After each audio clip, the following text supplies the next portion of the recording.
Hello students, मैं कोमल गुप्ता आपकी chemistry teacher और आज हम करने वाले हैं अल्कोहल, फिनॉल एंड ईथर्स के रिमेनिंग क्वेश्चंस। भाई बहुत सारे क्वेश्चंस है इस चैप्टर में, क्योंकि भाई यहाँ पे हमने अल्कोहल पढ़ा, फिनॉल पढ़ा और ईथर्स, मतलब तीन फंक्शनल ग्रुप की हमने यहाँ बात की है। तो क्वेश्चन प्रैक्टिस भी ढेर सारी होने वाली है और क्वेश्चन प्रैक्टिस करना इज़ अ गुड थिंग, क्योंकि जितना पार्ट आप यहाँ कवर कर चुके होंगे उतना ही एग्जाम में कम स्ट्रेस लेना पड़ेगा। तो आगे की क्वेश्चंस अब हम शुरू करते हैं। तो नेक्स्ट क्वेश्चन क्या है हमारे पास, give reason for the following. क्या है भाई, phenol is more acidic than ethanol. Phenol जो है वो ज़्यादा एसिडिक होता है इन कंपैरेटिव टू एथेनॉल। आपको ये रीज़न देना है कि भाई ऐसा अगर होता है तो क्यों होता है। तो बात सुनो, क्योंकि फिनॉल क्या होता है हमारा भाई, ये इसमें से अगर हम हाइड्रोजन आयन का डोनेशन कर दें और इसमें से भी हाइड्रोजन आयन का डोनेशन कर दें, इसका मतलब अब इन दोनों ने अपने अपने हाइड्रोजन डोनेट करके एसिडिक कैरेक्टर में आ चुके हैं। पहला काम ये है जब भी हमारे पास एसिड का क्वेश्चन आता है। नेक्स्ट बात क्या है कि भाई ये जो आयन है ये ज़्यादा स्टेबल क्यों है इसके कंपैरेटिव। तो बात सुनो, क्योंकि इसमें होता क्या है फिनॉक्साइड आयन के अंदर, यहाँ पे इस नेगेटिव चार्ज की वजह से इस पूरी स्ट्रक्चर में रेजोनेंस जनरेट होती है। देखो कैसे होता है, ये मेरे पास फिनॉल का स्ट्रक्चर है, फिनॉक्साइड आयन का स्ट्रक्चर है। यहाँ क्या होता है, ये नेगेटिव चार्ज इधर, तो यहाँ पे होता क्या है, ये नेगेटिव चार्ज नीचे आएगा और ये जो बेंजीन वाले बॉन्ड्स हैं ये अपने इलेक्ट्रॉन कार्बन को डोनेट कर देंगे। तो बनेगा क्या हमारे पास भाई, ऐसा कोई आयन, ये बना मेरे पास ऑक्सीजन O नेगेटिव और ये बॉन्ड्स। आगे क्या होगा, फर्दर सेम जो स्टेप है वो रिपीट होता रहता है। अब यहाँ होगा भाई ऐसा कोई प्रोसेस, ये बॉन्ड्स आ जाएंगे इधर, ये इलेक्ट्रॉन के बॉन्ड्स जो हैं वो आ गए यहाँ पे, ये आ गए भाई यहाँ पे, और ये बॉन्ड जो है एज इट इज रह गया। अब क्या होगा, ये वाला जो इलेक्ट्रॉन है अपने बॉन्ड्स यहाँ डोनेट करेगा और ये इलेक्ट्रॉन्स इधर शिफ्ट हो जाएंगे। जैसे ही इतना काम होता है वैसे ही भाई क्या हो जाएगा, ये ऑक्सीजन डबल बॉन्ड O, ये मेरे पास बॉन्ड, यहाँ पे अब ये वाले बॉन्ड्स आ गए, ये इलेक्ट्रॉन के बॉन्ड्स इधर शिफ्ट हो गए और इस बॉन्ड ने अपने इलेक्ट्रॉन्स यहाँ डोनेट कर दिए। वापस क्या होगा, ये बॉन्ड्स यहाँ पे और ऑक्सीजन अपने इलेक्ट्रॉन वापस अपनी तरफ खींच लेगा। तो जैसे ही हमने ये वाली स्ट्रक्चर बनाई, हमने क्या देखा भाई, ये तो वापस से सेम ही स्ट्रक्चर बन गई जो हमारी फर्स्ट वाली स्टेप थी, वो हमारी फिफ्थ स्टेप के एकदम सेम है। इसका मतलब ड्यू टू दिस रेजोनेंस, जैसे ही ये नेगेटिव चार्ज आया उसकी वजह से ही रेजोनेंस हुई। तो हम क्या बोलेंगे, due to the resonance, resonating structures in phenoxide ion, this is more stable, more acidic than the ethanol. क्योंकि एथेनॉल में भाई ऐसा कोई भी काम नहीं होता, यहाँ पे हाइड्रोजन आयन डोनेट के बाद इसमें कोई रेजोनेंस या कोई भी ऐसा फैक्टर नहीं आता जिसकी वजह से इसकी स्टेबिलिटी गेन होती दिखे। तो हमने रीज़न दे दिया ड्यू टू रेजोनेंस, और आपको रेजोनेंस जो है स्ट्रक्चर्स बना के आनी है। क्लियर है। नेक्स्ट क्वेश्चन देखो क्या है, which of the following isomers is more volatile. ये दोनों एक दूसरे के आइसोमर्स हैं और आपको ये बताना है कि इन दोनों में से वॉलेटाइल कौन सा है। तो पहले काम हम क्या करेंगे, इन दोनों की स्ट्रक्चर्स बना लेते हैं, ऑर्थो नाइट्रोफिनॉल और दूसरा क्या है भाई, दूसरा हमारे पास है पैरा नाइट्रोफिनॉल। तो ये मैंने बनाया ऑर्थो नाइट्रोफिनॉल और अब मैं बना रही हूँ पैरा नाइट्रोफिनॉल। तो भाई देखो, ऑर्थो नाइट्रोफिनॉल के अंदर यहाँ पे होती है हाइड्रोजन बॉन्डिंग, और ये जो हमें वर्ड दे रखा है वॉलेटाइल। वॉलेटाइल का मतलब होता है जो भी चीज़ क्या होती है, इवेपोरेट हो जाती है, उसे हम बोलते हैं भाई ये जो चीज़ है इसमें वॉलेटाइल नेचर है। जैसे जब हम चाय बनाते हैं तो क्या होता है, उसमें से इवोपरेशन होता है। तो हम क्या बोलते हैं भाई, ये वॉलेटाइल नेचर है, कुछ पार्टिकल्स जो है वॉलेटाइल होते हैं। अब बात सुनो, जैसे ही हम उसमें चाय बनाते हैं और जैसे ही उफान आती है, आप उसमें कुछ शुगर मॉलिक्यूल्स ऐड कर दो, क्या होगा, वो नीचे बैठ जाएगा। इसका मतलब हमने कुछ नॉन वॉलेटाइल मॉलिक्यूल्स ऐड कर दिए, ऐसे मॉलिक्यूल्स ऐड कर दिए जो क्या इवोपरेट नहीं हो सकते। इतनी बात क्लियर है। तो अब हमें इन दोनों में बताना है कौन सा जल्दी वॉलेटाइल है, कौन सा जल्दी इवोपरेट होता है। तो इसमें क्या होगा, क्योंकि इसमें होती है इंट्रा मॉलिक्यूलर हाइड्रोजन बॉन्डिंग। कौन सी, इंट्रा मॉलिक्यूलर हाइड्रोजन बॉन्डिंग, मतलब सेम ही कंपाउंड में बॉन्ड्स बनते हैं आपस में। तो इनकी वजह से जब आपस में ही बॉन्डिंग होती है एक ही कंपाउंड के अंदर, तो यहाँ पे इस बॉन्डिंग की वजह से इस मॉलिक्यूल को कोई और मॉलिक्यूल आके अटैच नहीं कर पाता, जबकि इसमें ऐसा नहीं होता। इसमें होती है इंटर मॉलिक्यूलर हाइड्रोजन बॉन्डिंग। कौन सी bonding, inter molecular hydrogen bonding. अब इस इंटरमॉलिक्यूलर हाइड्रोजन बॉन्डिंग की वजह से यहाँ पे जो मॉलिक्यूल्स अब आते हैं, आने वाले जो मॉलिक्यूल्स हैं वो इससे ऐड हो जाएंगे। अब आगे और भी मॉलिक्यूल्स ऐड होंगे तो उनका वेट भी बढ़ेगा, और इसकी वजह से ये जो मॉलिक्यूल हमारे बनेंगे, कंपाउंड्स हमारे बनेंगे, ये वॉलेटाइल होने में टाइम लगाएगा। जबकि ये तो इकलौता ही मॉलिक्यूल है, आपस में ही इसमें बॉन्डिंग हो चुकी है, तो ये इजीली क्या हो जाएगा, वॉलेटाइल हो जाएगा। तो भाई यहाँ पे आंसर क्या होगा, due to the intramolecular hydrogen bonding ortho nitrophenol is more volatile than the para nitrophenol. Clear है। नेक्स्ट क्वेश्चन हमारे पास है, how is toluene obtain from phenol. अब पहली चीज क्या है भाई, मैम हमें ये पता ही नहीं है कि टोल्यूइन होती क्या है। तो भाई ये होती है हमारे पास टोल्यूइन। अब आपको ये टोल्यूइन बनानी है, किससे बनानी है, फिनॉल से बनानी है। तो फिनॉल से टोल्यूइन बनाने के लिए हम क्या करते हैं, ये भी 2 स्टेप प्रोसेस है। पहले हम इस फिनॉल को बेंजीन में कन्वर्ट करेंगे। तो करो भाई, यहाँ हमने डाल दिया जिंक डस्ट। ये रिएक्शन हमने लास्ट क्लास में भी करी थी। जिंक डस्ट का पाउडर डालने पे फिनॉल कन्वर्ट हो जाता है बेंजीन में। अब आगे अगर हम इसमें एनहाइड्रस FeCl3 या फिर FeAlCl3 कुछ भी ऐड कर दे और इसके साथ हम CH3 अगर डाल दें, तो भाई यहाँ पे क्या होता है, ये जो CH3 है इसकी एक पोजीशन पे जाके अटैक कर देगा। और हमें क्या चाहिए, एक पोजीशन पे चाहिए ना, तो ये बन गई हमारी टोल्यूइन। बहुत सिंपल है और बहुत इजी भी है, पर प्रैक्टिस मांगता है। हर क्वेश्चन प्रैक्टिस तो मांगता ही है। ये ऑर्गेनिक केमिस्ट्री है भाई, यहाँ पे सारी चीज़ें एक ही डॉट से लिंक्ड है। अगर आपको यहाँ पे आना है कि फाइनल स्ट्रक्चर क्या बनेगी, तो भाई ये सारे डॉट्स कनेक्ट करने ही पड़ेंगे। Got it. नेक्स्ट क्या है हमारे पास, write the product in the following reactions. आपको रिएक्टेंट गिवन है, आपको प्रोडक्ट्स बताने हैं। देखो ये कौन सी रिएक्शन है, पहले हम इसका नॉमेनक्लेचर कर लेते हैं। ब्यूट 2ene 1-ol। अब भाई आपको ब्यूट 2ene 1-ol की रिएक्शन करवानी है PCC से। किससे करवानी है, PCC से। तो ये क्या करता है, ये काम करता है ऑक्सीडेशन का। किसका ऑक्सीडेशन करता है, सिर्फ और सिर्फ अल्कोहल का। तो ये जब हमारे अल्कोहल मॉलिक्यूल का ऑक्सीडेशन करेगा तो क्या बनेगा भाई, CH3 CH double bond CH और ये CH2। इसके बाद जो हमारे पास CHO है, जो OH है, इसको ऑक्सीडाइज कर दिया इसने। किस में कर दिया भाई, एल्डिहाइड में। ये वीक ऑक्सीडाइजिंग एजेंट है, इसीलिए सिर्फ और सिर्फ ये रिएक्शन एल्डिहाइड तक प्रोसीड होगी।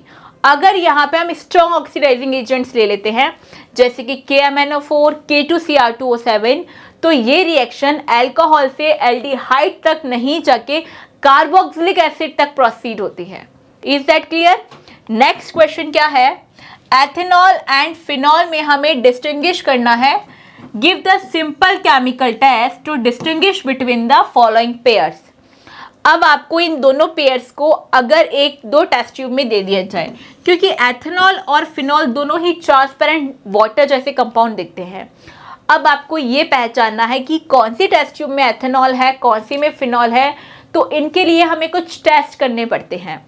अब देखो मैं तुम्हें बढ़िया सी ट्रिक बताती हूँ। एथेनॉल और फिनॉल इनको टेस्ट करने के लिए हम यहाँ पे क्या करेंगे, पहले तो हम एथेनॉल की स्ट्रक्चर बना लेंगे। ये बन गई भाई एथेनॉल की स्ट्रक्चर। आप ये बात याद रखना कि जो हमारा एथेनॉल होता है, या फिर मैं आपको बोलूँ कि ऐसा कोई भी कंपाउंड अगर मुझे गिवन है, ये कोई भी कंपाउंड, ठीक है, तो ऐसे कंपाउंड जिन भी स्ट्रक्चर में है वो सारे कंपाउंड्स देते हैं आयोडोफॉर्म टेस्ट। क्या देते हैं? Iodoform test.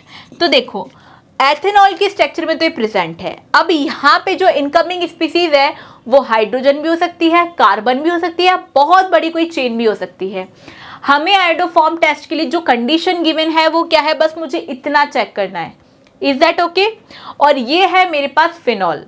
तो जब मैं इसमें आयोडोफॉर्म टेस्ट के लिए क्या डालूंगी भाई, Na, इसके साथ मैं डाल देती हूँ I, या मैं यहाँ पे डाल दूँ NaOH, या सेम ही अगर हम रिएजेंट्स डालें तो भाई हम क्या बोलेंगे, जो एथेनॉल है it gives iodoform test and forms iodoform. और क्या होगा, यहाँ पे भाई कोई रिएक्शन होती ही नहीं है। तो हम इन दोनों को कैसे टेस्ट कर सकते हैं? By using the iodoform test, we can distinguish between the ethanol and phenol. बहुत सिंपल है। देखो इसके लिए आपको क्या करना पड़ेगा, आयोडोफॉर्म टेस्ट पता होना चाहिए। और आयोडोफॉर्म टेस्ट जब मैंने पढ़ाया था आपको, तो मैंने आपको ये भी बोला था कि ये जो टेस्ट है किस किस चीज़ को डिस्टिंग्विश करता है और कौन कौन सी कंडीशंस पे हम आयोडोफॉर्म टेस्ट एप्लीकेबल होता है। नेक्स्ट क्वेश्चन क्या है, डिस्टिंग्विश बिटवीन द फॉलोइंग। प्रोपिनॉल, प्रोपिनॉल बनाओ, ये बन गया प्रोपिनॉल। और दूसरा कंपाउंड क्या है, 2 मिथाइल, 2 पे मिथाइल 1 2 3 प्रोपेन 2 ओल। देखो अगर आपकी नज़रें अच्छी हैं और थोड़ा सा भी आप दिमाग लगाओ, अभी अभी मैंने आपको क्या बोला था, अगर मेरे पास ऐसी कोई गिवन कंडीशन है तो भाई यहाँ पे इस कंडीशन में आयोडोफॉर्म टेस्ट तो मिलेगा ही मिलेगा। तो क्या होगा, propane 2 ol is okay with the iodoform test and propane 2 ol gives the iodoform test, but propanol is cannot given the iodoform test, so we can distinguish between both these compound with the iodoform test. क्या करना है, इतना सा compound आपको ढूंढना है। ये compound अगर आपको कहीं पे गिवन है तो भाई आयोडोफॉर्म तो हमारा टेस्ट दे देगा और ये बन जाएगा आयोडोफॉर्म कंपाउंड। नेक्स्ट क्या है, right the main product in each of the following reaction. आपको हर रिएक्शन में मेन प्रोडक्ट लिखना है। देखो ये है हाइड्रोबोरेशन ऑक्सीडेशन रिएक्शन, एक नेम रिएक्शन है। क्या फॉर्म करती है, अल्कोहल फॉर्म करती है। पर यहाँ पे क्या होता है, आपको मेन प्रोडक्ट लिखना है। पर मैं आपको बताऊं, अगर हम फर्स्ट स्टेप में इस रिएक्शन को कंप्लीट करते हैं तो हमें यहाँ से क्या मिलता है भाई, इसके 3 मॉलिक्यूल्स मिलते हैं जो कि बोरोन से रिएक्ट हो चुके होते हैं। अगर हम इन तीनों प्रोडक्ट्स को फर्दर रिएक्ट करवाते हैं, किससे रिएक्ट करवाते हैं भाई, इनको अगर हमने आगे रिएक्शन करवाई है H2O2 के साथ, मतलब जो सेकंड आपका प्रोडक्ट्स गिवन है, आपको रिएजेंट्स गिवन है, तो ये कन्वर्ट हो जाएगा किस में, अल्कोहल में, CH3 CH2 CH2 and OH। और ये जो हमारा बोरोन है ये किस में कन्वर्ट हो जाएगा, बोरिक एसिड में, BOH का होल थ्राइस, या फिर हम इसको क्या भी बोल सकते हैं, H3BO3। तो ये कौन सी रिएक्शन है, हाइड्रोबोरेशन ऑक्सीडेशन रिएक्शन। देखो नेम रिएक्शन पूछने के बहुत सारे तरीके हैं। एग्जामिनर आपको डायरेक्ट बोल सकता है हाइड्रोबोरेशन रिएक्शन को एक्सप्लेन करो, या फिर जैसे आपको दिया है क्वेश्चन वैसे कर सकता है, या फिर ये भी पूछ सकता है select the following ways in which you can form the alcohol compound, या फिर 1 डिग्री अल्कोहल फॉर्म करता है hydroboration oxidation reaction. You cannot form 2 degree alcohol from this given reaction. Hydroboration oxidation reaction सिर्फ 1 डिग्री अल्कोहल के लिए applicable है। आई बात समझ में। नेक्स्ट क्वेश्चन क्या है, C6H5OH, मतलब ये क्या है भाई, फिनॉल है। फिनॉल की रिएक्शन आपको किससे करनी है? एक्वस NaOH के साथ करते हैं। जब भी हम फिनॉल की एक्वस NaOH के साथ रिएक्शन करते हैं हमें मिलता है सोडियम फिनॉक्साइड आयन। क्या मिलता है? Sodium phenoxide ion. अब इसकी फर्दर रिएक्शन जब आप CO2 से करते हो इन एसिडिक मीडियम, ये कन्वर्ट हो जाता है भाई बहुत ही इंटरेस्टिंग कंपाउंड में, जिसे हम क्या बोलते हैं? ये हो गया OH और इसकी एक पोजीशन पे आएगा C डबल बॉन्ड OH, जिसे हम बोलते हैं सैलिसिलिक एसिड। क्या बोलते हैं? Salicylic acid.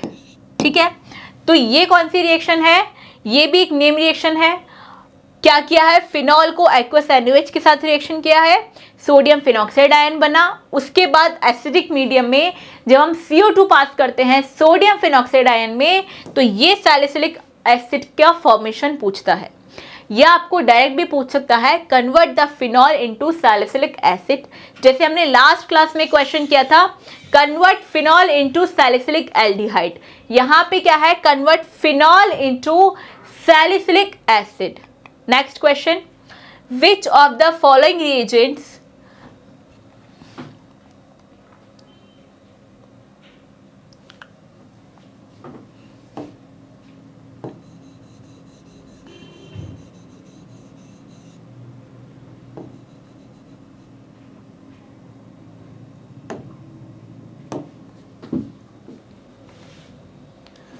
नेक्स्ट क्वेश्चन क्या है? Right the main product in each of the following reaction. CH3CH CHOH CH3। तो यहाँ पे आप देखो कितना डिग्री अल्कोहल गिवन है भाई। ये जो कार्बन है जिससे अल्कोहल जुड़ा हुआ है ये और दो कार्बन से अटैच्ड है, मतलब 2 डिग्री अल्कोहल हमारे पास है। 2 डिग्री अल्कोहल में जब आप कॉपर के साथ रिएक्शन करवाते हैं 573 केल्विन टेम्परेचर पे, तो यहाँ पे हो जाता है भाई इसका ऑक्सीडेशन। और ऑक्सीडेशन होने के बाद क्या बनेगा? अल्कोहल का ऑक्सीडेशन होता है कीटोन्स में। 2 डिग्री अल्कोहल का ऑक्सीडेशन किस में होता है? कीटोन्स में। तो ये जो है कंपाउंड हमारे पास बनेगा, इसका नाम क्या है? ब्यूटेन 2-ओन। आई बात समझ में? हमने क्या किया है? सिर्फ इसको लिया, कॉपर 573 केल्विन पे रिएक्शन करवाई और यहाँ पे क्या होता है? इसका ऑक्सीडेशन होता है। अब हमें ये पता होना चाहिए कि ऑक्सीडाइजिंग एजेंट्स कौन कौन से होते हैं। ठीक है, ये हमने बहुत अच्छे से पढ़ा है, पहले भी पढ़ा है जब हम इसको रिएक्शंस पढ़ रहे थे, ऑक्सीडेशन रिएक्शन पढ़ रहे थे अल्कोहल की, तब हमने ये रिएक्शन पढ़ी थी। नेक्स्ट रिएक्शन जो हमारे पास है वो है, इसमें भी आपको मेन प्रोडक्ट लिखना है क्लोरोफॉर्म और एक्वस NaOH के साथ। देखो फिनॉल है, फिनॉल की रिएक्शन जब हम किससे करवाते हैं? इस फर्स्ट गिवन रिएजेंट से आप करवाओगे। क्लोरोफॉर्म और NaOH के साथ इस रिएक्शन को करवाने पे ये बनता है यहाँ ONA सोडियम फिनॉक्साइड आयन, और इस क्लोरोफॉर्म का यहाँ पे ये एल्डिहाइड ग्रुप बन जाएगा। CHCl3 क्लोरोफॉर्म होती है, यहाँ पे इसका बनता है CHO। फर्दर एसिडिफाई करवाने पे ये रिएक्शन कन्वर्ट हो जाएगी बहुत ही इंटरेस्टिंग कंपाउंड में, जिसे हम क्या नेम देंगे? Salicylic aldehyde. क्या नेम देंगे? Salicylic aldehyde. आई बात समझ में? नेक्स्ट क्वेश्चन देखो क्या है।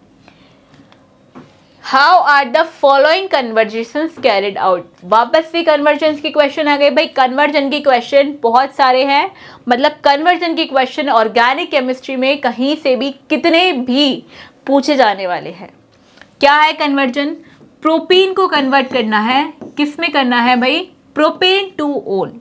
तो अब तो आप सीख गए कैसे कैसे हमें करना है। तो वीडियो को पॉज करना है, पहला काम। दूसरा काम, जब आप क्वेश्चन देख लें तो खुद से ट्राई करना है कि हम इसको कैसे कर सकते हैं।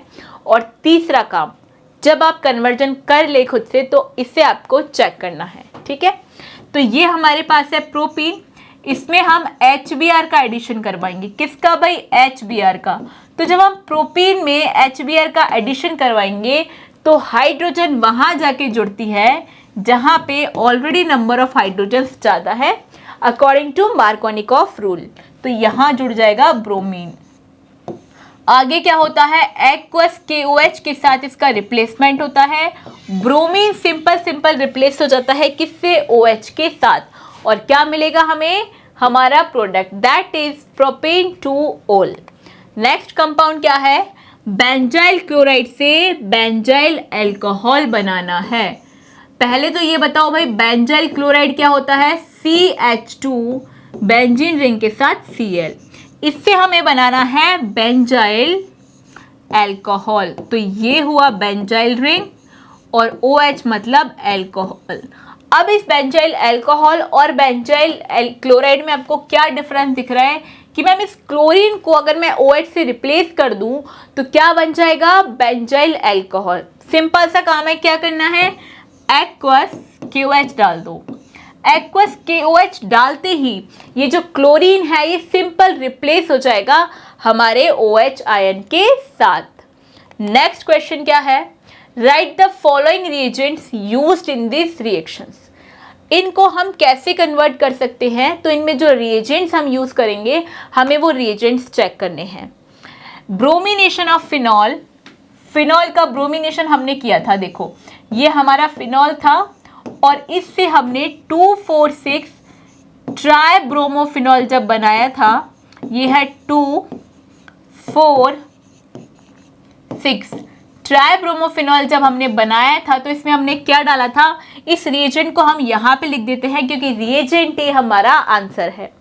ब्रोमीन इन वाटर, किस में लिया था भाई, ब्रोमीन को हमने वाटर के अंदर लिया था, और जब हम ब्रोमीन को वाटर के अंदर लेके डालते हैं फिनॉल के अंदर तो भाई ये कन्वर्ट हो जाता है डायरेक्टली 2,4,6 ट्राइब्रोमोफिनॉल कंपाउंड में। ठीक है, नेक्स्ट क्वेश्चन क्या है, hydroboration of propene and then oxidation to propanol. देखो अभी ये रिएक्शन हमने करी थी, प्रोपीन का क्या करना है, हाइड्रोबोरेशन करना है। मैंने आपको बताया उस रिएक्शन का नाम क्या है भाई, हाइड्रोबोरेशन ऑक्सीडेशन रिएक्शन। H2B6 लिया था, आगे क्या करना है, हमें इसका ऑक्सीडेशन करना है। तो ऑक्सीडेशन के लिए H3O+ या हम बोले साथ में H2O2 वाटर परऑक्साइड लिया था। इन दोनों से हम क्या कर सकते हैं, प्रोपीन का हाइड्रोबोरेशन कर सकते हैं, और क्या बनेगा हाइड्रोबोरेशन करने पे भाई, ये वाला कंपाउंड हमें मिलेगा। ठीक है, थ्राइस मॉलिक्यूल यहाँ मिलते हैं। और इसका जब हम ऑक्सीडेशन करते हैं तो भाई बोरोन की जगह अल्कोहल आ जाएगा और हमें यहाँ से प्रोपेनॉल का फॉर्मेशन हो जाएगा। और कितने प्रोपेनॉल बनेंगे, 3 प्रोपेनॉल के मॉलिक्यूल्स यहाँ से हमें देखने को मिलेंगे।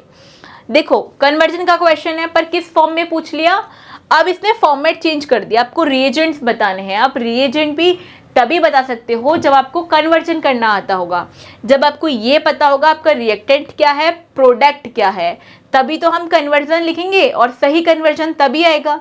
और जब कन्वर्जन पता होगा कि ये करेक्ट कन्वर्जन है, फिर क्वेश्चन में तो सिर्फ रिएजेंट पूछा है, उस रिएजेंट को हम यहाँ पे मेंशन कर देंगे। नेक्स्ट क्वेश्चन क्या है, अरेंज द फॉलोइंग कंपाउंड या groups in the increasing order of their properties indicated. देखो यहाँ पे इन तीनों को हमें किस में अरेंज करना है, एसिडिक ऑर्डर में, इंक्रीजिंग ऑर्डर में लिखना है, मतलब जो सबसे पहले कम जिसका एसिडिक है। तो देखो मैंने आपको बोला एसिडिक मीडियम के लिए पहला जो हम काम करते हैं वो क्या करते हैं, डोनेशन करते हैं हाइड्रोजन आयन का। तो पहले मैं पैरा नाइट्रोफिनॉल बना रही हूँ, ये है फिनॉल और ये है नाइट्रो मॉलिक्यूल। तो भाई पैरा नाइट्रोफिनॉल में से जब हाइड्रोजन आयन को मैं डोनेट कर दूंगी तो ये बनेगा मेरे पास कंपाउंड। ठीक है, नेक्स्ट कंपाउंड क्या है, एथेनॉल। Ethanol CH3CH2O-। ठीक है, नेक्स्ट क्या है भाई, फिनॉल। फिनॉल में डायरेक्ट मैंने H आयन को डोनेट करके फिनॉक्साइड आयन बना लिया। अब आपको एसिडिक करेक्टर बताना है कि सबसे कम एसिडिक कौन सा है, फिर ज़्यादा और फिर सबसे ज़्यादा। डिक्रीज इंक्रीजिंग ऑर्डर में अरेंज करना है। ठीक है, तो आप ये देखो क्योंकि फिनॉल में आपने देखा क्या होती है, रेजोनेंस होती है, तो ये एसिड में आते ही इससे तो ज़्यादा स्टेबल होता है, इसका मतलब ये एसिडिक ज़्यादा होता है। तो ये हमें पता है कि फिनॉल जो है मोर एसिडिक है किससे भाई, एथेनॉल से, ड्यू टू रेजोनेंस। अब इतनी बात हमें पता है। अब रही बात पैरा नाइट्रोफिनॉल की। देखो नाइट्रो जो ग्रुप है वो कैसा है, इलेक्ट्रॉन विड्रॉइंग ग्रुप। ये क्या करेगा, इलेक्ट्रॉन खींचेगा। ये जो फिनॉक्साइड आयन हमारा बना है इससे इलेक्ट्रॉन को अपनी ओर अट्रैक्ट करेगा। जब ये इलेक्ट्रॉन डेंसिटी को कम करेगा इसका मतलब ये बैलेंस, ये हमारा जो बेंजीन रिंग है इसकी स्टेबिलिटी को बढ़ाएगा, और स्टेबिलिटी को बढ़ाएगा तो इसका मतलब ये क्या कर रहा है, रेजोनेंस तो इसमें हो ही रही है। रेजोनेंस के साथ साथ यहाँ पे इलेक्ट्रॉन विड्रॉइंग ग्रुप है, इसका मतलब ये मोस्ट स्टेबल कंपाउंड है, मतलब मोस्ट स्टेबल कंपाउंड भी है। तो इसका एसिडिक ऑर्डर इंक्रीजिंग ऑर्डर में क्या हो जाएगा, पहले ethanol, then phenol and then para nitrophenol. ये हमारा हो जाएगा acidic order of this compound. आए समझ में। इन दोनों में क्या है, रेजोनेंस फैक्टर है। रेजोनेंस के बाद जब हम बात अगर फिनॉल और पैरा नाइट्रोफिनॉल की करें तो भाई यहाँ पे इलेक्ट्रॉन विड्रॉइंग ग्रुप के साथ रेजोनेंस वाला फैक्टर तो है ही। तो कितना स्टेबल हो गया हमारा पैरा नाइट्रोफिनॉल, और जितना स्टेबल हुआ उतना ही ज़्यादा वो एसिडिक होगा। नेक्स्ट क्वेश्चन क्या है, प्रोपेनॉल, प्रोपेन और प्रोपेनल में बॉइलिंग पॉइंट आपको अरेंज करना है। देखो इसको बना लेते हैं हम अलग पेज पे। प्रोपेनॉल, प्रोपेनॉल क्या होता है भाई ये, प्रोपेन क्या होता है ये, और उसने बोला है प्रोपेनल, तो प्रोपेनल हमारे पास है ये। इनका हमें अरेंज करना है बॉइलिंग पॉइंट। देखो जब हम कंपैरिजन करते हैं एल्डिहाइड, अल्कोहल और एल्केन्स के बीच में, क्योंकि हम जानते हैं ये जो हमारा फंक्शनल ग्रुप है ये है अल्कोहल, ये है एल्केन और ये है भाई एल्डिहाइड। तो ये चीज़ तो हम जानते हैं कि एल्डिहाइड, अल्कोहल और एल्केन के बीच में मोस्ट जिसका बॉइलिंग पॉइंट होता है वो होते हैं हमारे अल्कोहल, क्योंकि हाइड्रोजन के साथ ये फॉर्म करते हैं intramolecular hydrogen bonding, and then हमारे एल्डिहाइड और फिर हमारे एल्केन्स, क्योंकि इनके पास कोई भी पोलर नेचर नहीं होता। तो ये है नॉन पोलर, वाटर है पोलर, तो इनका बॉइलिंग पॉइंट क्या हो जाता है, कम हो जाता है। तो ऑर्डर क्या रहेगा भाई, सबसे ज़्यादा बॉइलिंग पॉइंट किसका है, अल्कोहल का, उससे कम है एल्डिहाइड का, और सबसे कम किसका है भाई, एल्केन्स का। तो ये इनके बॉइलिंग पॉइंट का ऑर्डर है। क्या है, अल्कोहल का सबसे ज़्यादा, फिर एल्डिहाइड का, और सबसे कम किसका है, एल्केन्स का। नेक्स्ट क्वेश्चन क्या है, carry out the following conversion. फिर से कन्वर्जन के क्वेश्चंस, कोई बात नहीं करते हैं। Tertiary butyl chloride, tertiary butyl chloride क्या होता है भाई, ये हमारे पास टर्शरी ब्यूटाइल और यहाँ पे हमने लगा दिया क्लोराइड आयन। इसका कन्वर्जन हमें करना है टर्शरी ब्यूटाइल इथाइल ईथर में, टर्शरी ब्यूटाइल इथाइल ईथर के अंदर ये कन्वर्जन करना है। तो आपको क्या करना है, इस Cl की जगह देखो कितना बड़ा ग्रुप जोड़ना है, OCH3 CH2CH3। क्या आप सोच सकते हो ये रिएक्शन कौन सी है? अगर हम बात करें विलियमसन सिंथेसिस की, तो विलियमसन सिंथेसिस में हम क्या करते हैं, सिंपल सा हैलाइड से ईथर बनाते हैं। तो हैलाइड से ईथर बनाने के लिए हम क्या करते हैं, उसमें वो जो कंपाउंड एक्स्ट्रा ऐड है, जैसे इसमें क्या ऐड है C2H5O, इसको हम सोडियम के साथ अगर रिएक्शन करवा दें तो क्या बन जाएगा भाई, ये हमारा प्रोडक्ट बन जाएगा। तो ये कौन सी रिएक्शन का काम है, विलियमसन सिंथेसिस का काम है। सिंपल सा है, रिएक्शंस लर्न करनी पड़ेगी, रिएक्शंस सीखनी पड़ेगी। जब हमें रिएक्शंस यहाँ पे सेट हो जाएगी उसके बाद कन्वर्जेंस तो मतलब यूँ हो जाएंगे, या फिर कन्वर्जेंस की जब प्रैक्टिस हो जाएगी तो हमें रिएक्शंस भी आ जाएंगी। दोनों ही काम है, दोनों एक दूसरे रिलेटेड भी हैं। तो रिएक्शन से आप कन्वर्जन सीखोगे और कन्वर्जन से आप रिएक्शंस भी सीखोगे। नेक्स्ट क्वेश्चन क्या है, predict the reagent for carry out the following conversion. Anisole, OCH3 होता है हमारा एनीसोल। एनीसोल से आपको क्या बनाना है, पैरा ब्रोमो एनीसोल, मतलब ब्रोमो कौन सी पोजीशन पे होना चाहिए, पैरा पोजीशन पे होना चाहिए।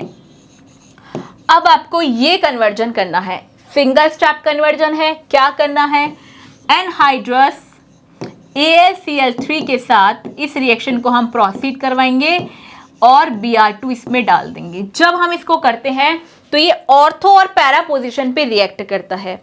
ऑर्थो पे रिएक्ट करेगा तो भाई बहुत हिंडर्ड हो जाएगा, इसीलिए ये अटैक करता है पैरा पोजीशन पे और क्या मिलता है, पैरा ब्रोमो एनीसोल। क्लियर है। नेक्स्ट क्वेश्चन क्या है, right the equation involve in the Williamson synthesis reaction.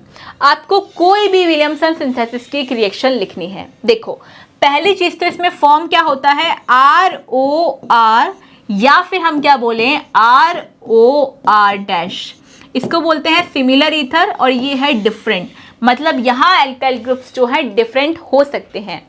तो इनकी रिएक्शंस कैसे होती है, या तो हम एक प्रोडक्ट ले लें RONA और साथ में हम ले लें RCl।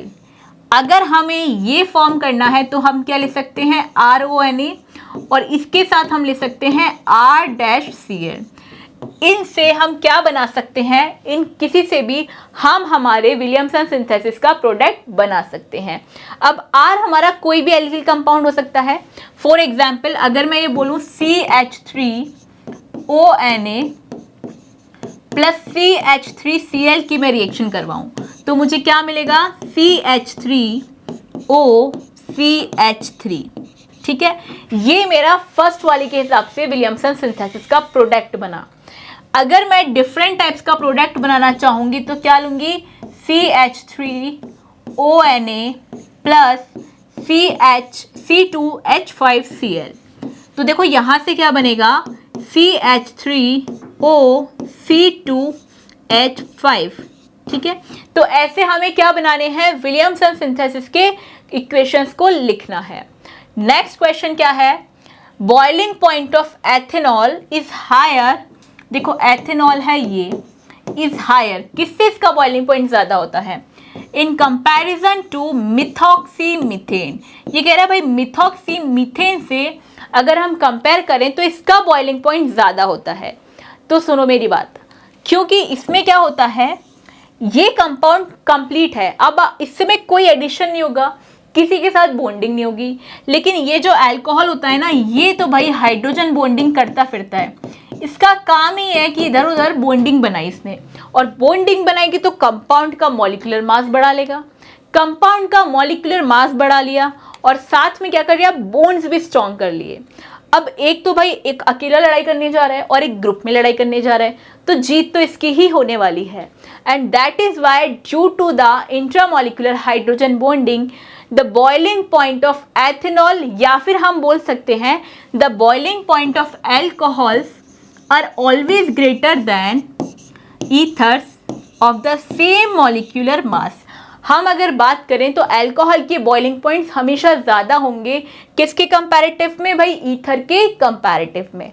तो कितने सारे तरीके के क्वेश्चंस यहाँ पढ़ चुके हैं। नेक्स्ट क्या है, ये हमारे पास कंपाउंड है ऑन रिएक्शन विथ HI।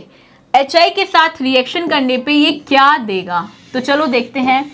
ये जो मेरे पास कंपाउंड है CCH3OCH3, इसकी रिएक्शन हमने करवाई HI से। अब यहाँ इंटरेस्टिंग फैक्ट क्या है, ये बॉन्ड कहाँ से ब्रेक होगा, तो बताओ। अगर इसको यहाँ से ब्रेक करें तो ये बनेगा कार्बोकेटायन, जो कि 3 डिग्री कार्बोकेटायन है और स्टेबल भी होगा।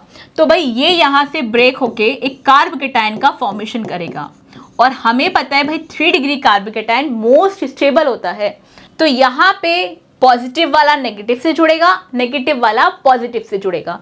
तो ये 3 डिग्री कार्बोकेटायन हमें मिला जो कि बहुत स्टेबल है, और हमें कौन सा कंपाउंड मिलेगा, CH3O नेगेटिव। अब अगर हम बात करें इनके एडिशन की, तो भाई नेगेटिव वाले से तो H जुड़ने वाला है, मतलब CH3OH यहाँ बन जाएगा, यहाँ पे फॉर्मेशन होगा मेथनॉल का, और यहाँ पे फॉर्मेशन हो जाएगा CH3 का होल थ्राइस, और इस कार्बन से एडिशन हो जाएगा इस आयोडीन का। तो ये हमारे पास फॉलोइंग कंपाउंड्स बनेंगे जब हम इसकी रिएक्शन HI से करवाते हैं। तो देखो कितने सारे टाइप्स के क्वेश्चंस हमने यहाँ पढ़ लिए। अब आई डोंट थिंक कोई भी पार्ट्स ईथर, अल्कोहल या फिनॉल में से अगर हम बात करें तो क्वेश्चन पैटर्न्स मिस हुए हैं। तो आपको क्या करना है, एनसीईआरटी बुक लेनी है, सीबीएसई बुक लेनी है, अभी मॉडल पेपर्स भी आ जाएंगे, तो सारे टाइप के क्वेश्चंस अपन को सॉल्व करने हैं। और यहाँ भाई एक एक क्वेश्चन आपको मैंने सॉल्व करवाया है, तो ये भाई आपको बहुत बहुत ज़्यादा हेल्पफुल होने वाला है एग्ज़ाम में। तो क्या करना है भाई, क्वेश्चन प्रैक्टिस करते रहना है और एग्ज़ाम्स में मार्क्स अच्छे से लेके आने हैं। Thank you.